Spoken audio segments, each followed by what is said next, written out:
Good morning, everyone, and welcome back to another video. In this one, we're going to be diving into this Monday Night Football Showdown slate here on Draftkings and here on Fanduel. I'm going to be doing kind of my normal thing. I'm just going to be a little bit quicker on Draftkings and then go over some other players on Fanduel. I'm glad I asked that question. I had somebody ask me about it, and then I just asked it to y'all on my last video. A few people said that they do want to see some Fanduel action, so I will show y'all how I approach things for this slate here on Fanduel as well today. But other than that, please do leave a like on this video if you have not already. I greatly appreciate it. Again, just takes 2 seconds of your time to hit a button, and it means the world to me. And then, as always, if you have any questions, comments, concerns, please leave them in the comment section below, whether it's DraftKings, FanDuel, Yahoo, any DFS site, or season-long fantasy question. I am happy to give y'all advice when I can. Now, real quick, I am going to show you on DraftKings how I plan to approach cash, and same thing with FanDuel, and then we'll talk about my tournament plays on both sites as well. We're just going to stick with DraftKings for now, and then we'll do both on FanDuel after. But here on DK for cash, you want to just basically lock in the guys that you know are going to get the volume. Now, this wouldn't leave us much for captain, but these are the guys that I want tonight, assuming Edelman plays, obviously.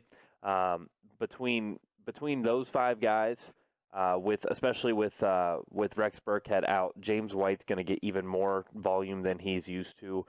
They're feeding Sony Michel, I get it, but James White with those 8 to 10 targets tonight, I expect.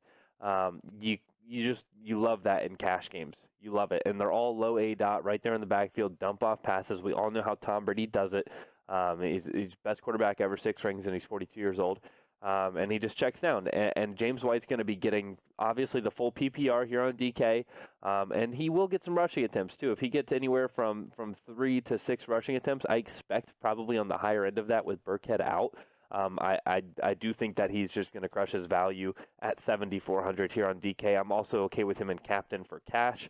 But these are kind of the guys that I want in cash. If whoever you want to fade, I'm going to leave that up to you and save my full lineup for my members.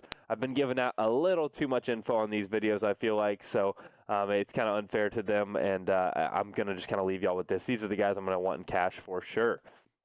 And then when it comes to captains for tournaments today, I'm really looking to target a few people. I almost never go quarterback at captain. I'm not going to on this slate. Now, I kind of want Edelman to just miss this game. I don't expect him to, but it would be pretty cool, and it would make my life a lot easier if Edelman misses this game. It's just going to kind of open up the field a little bit more. I'm really looking in tournaments to get some exposure at captain to my guy Jamison Crowder. I'm sure you've heard this before. Most of the big analysts have said the same thing. But if you've watched Sam Darnold, not only does he like to throw to his slot receivers all the time, that's why Crowder's been getting fed with targets every time Darnold's on the field. In the 2 games he's played with Darnold, he's averaging 13 targets a game. I mean, it's just absurd. So we know the volume's going to be there. And this is a stingy New England defense that has looked amazing to start the year. I think Crowder and captain will be a little different. I don't think it'll be like a 5 or 7% ownership thing. Just against this defense, it's not necessarily the best play, but it's also a pretty safe volume play because you know he's going to get those targets. But I do love Crowder, and then I think that there's some ways you can differentiate your lineup down below. But between Crowder and Bell, these 2 Jets, I'm really high on the Jets this year. I'm high on the Jets tonight.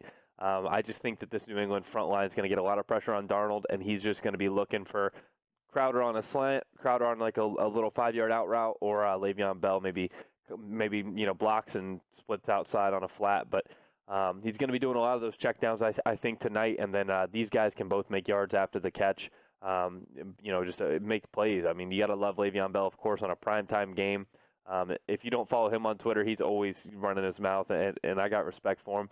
He's definitely not like Odell, where Odell is statistically better on night games, but Le'Veon Bell's still a monster nonetheless, and I like him at captain tonight as well for tournaments. And then if you are going to have a Patriot, I'm okay with Philip Dorsett at 9,900 in your captain spot. Even if Edelman plays, he is going to be the number 2 wide receiver on this New England team. Tom Brady will throw the ball. especially against this Jets secondary, who's been pretty weak to start the year. I wouldn't say bottom five, but they've definitely been getting exposed by a few teams. So If any other team can really go deep on him, it's going to be the Patriots, and Tom Brady he'll throw the ball to an open Philip Dorsett any day of the week. Obviously, Edelman going to get more targets than Dorsett, we would expect, but Dorsett's a little bit more contrarian. So those are probably the three guys I'm looking for at captain tonight, assuming that Dorsett, if he doesn't play too, that would be wild. If either him or Edelman misses, it's going to be a pretty crazy change up on the on who I'm on. But yeah, so other than that, though, if we were to plug in Crowder real quick, I'm still going to want TB12, I think. I don't think I can get behind a Tom Brady fade tonight. I mean, I'm okay with it. I'm not going to have him in every single lineup I play. Well, here on Draftkings, on Fanduel, I probably will have him in almost every single one. But here on DK, though, with the scoring, I can fade him, but at the same time, it's you're probably just gonna eat your words if you fade Tom Brady tonight. Divisional game on the road. I'm looking to play him in almost every single lineup for sure. And then these are the guys that I need. I don't need Edelman, but I want Edelman. It's just really tough to get in all these guys in the same lineup. Like I said when I was showing you who I do like. So I'm going to save who I'm fading, who I'm fading of the five. I'll save that for my members. But take your pick. You got to get rid of one of them and fill it in. But those are definitely my three captains on DK over here: Le'Veon Bell, Jamison Crowder, and Philip Dorsett. Now let's jump over here to FanDuel. This is where I'm taking a total different approach. I don't generally like to say, like, I like Le'Veon Bell over here, but instead over here I like Sony Michel. But that's literally what we're going to do over here on FanDuel, excuse me. Of course, the QBs are the highest priced players on the slate with the scoring over here. No PPR, I get it. Now, when you look at these prices, there's a couple guys that you see and you're just like, nobody is going to play Sony Michel at 13.5 when they can get Le'Veon Bell at 13K. It literally just doesn't make sense. Robbie Anderson should definitely not be priced higher than Jamison Crowder. James White, dirt cheap, 10K, and he's going to get 10 targets. And I know it's not PPR, but I mean, it's like he's still going to get that volume, that work. Philip Dorsett, dirt cheap. I'm going to be looking over here on FanDuel for cash. Obviously, I think you kind of have to go Tom Brady MVP. Let's see if we can fit Darnold in here too. Go double QB. We want Edelman. Crowder, 5K. Yeah, I mean, I'm okay with this. It's not my favorite. Y'all know I don't like to play cash on these showdown slates, and this is kind of why. Tom Brady and one of his pass catchers, Sam Darnold, two of his pass catchers. Obviously, Ryan Griffin starting tight end with Herndon doubtful hamstring, so I don't think Herndon plays. They need to save him and get him back healthy because that team could be pretty nasty with him. But that's probably what I would look at for cash. And then when it comes to tournament plays, like I said it's like the first name I think I said, Sony Michel at 13.5. I don't expect anybody to really be playing Sony Michel at 13.5. I don't care if Rex Burkhead's out or not.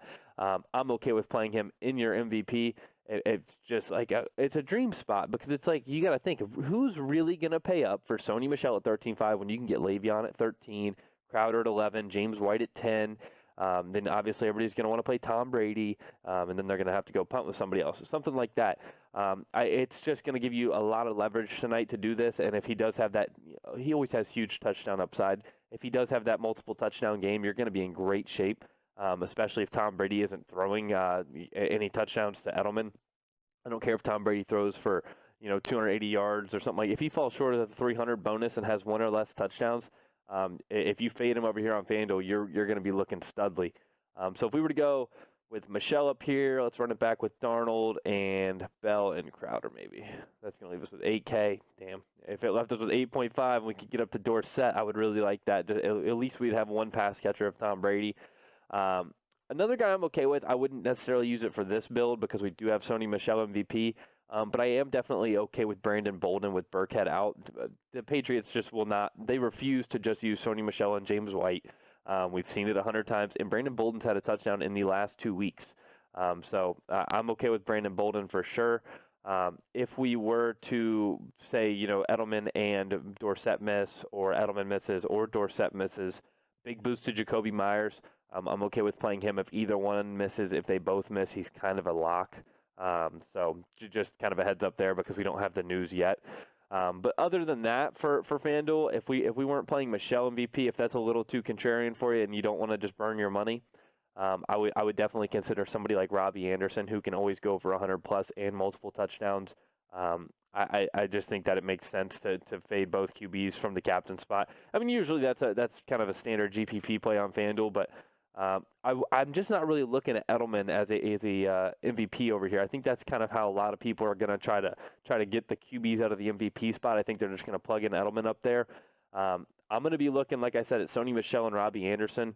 They're both priced above a player that they shouldn't be. When you see Robbie Anderson above Crowder, he becomes less attractive. And same thing with Michelle sitting over Bell.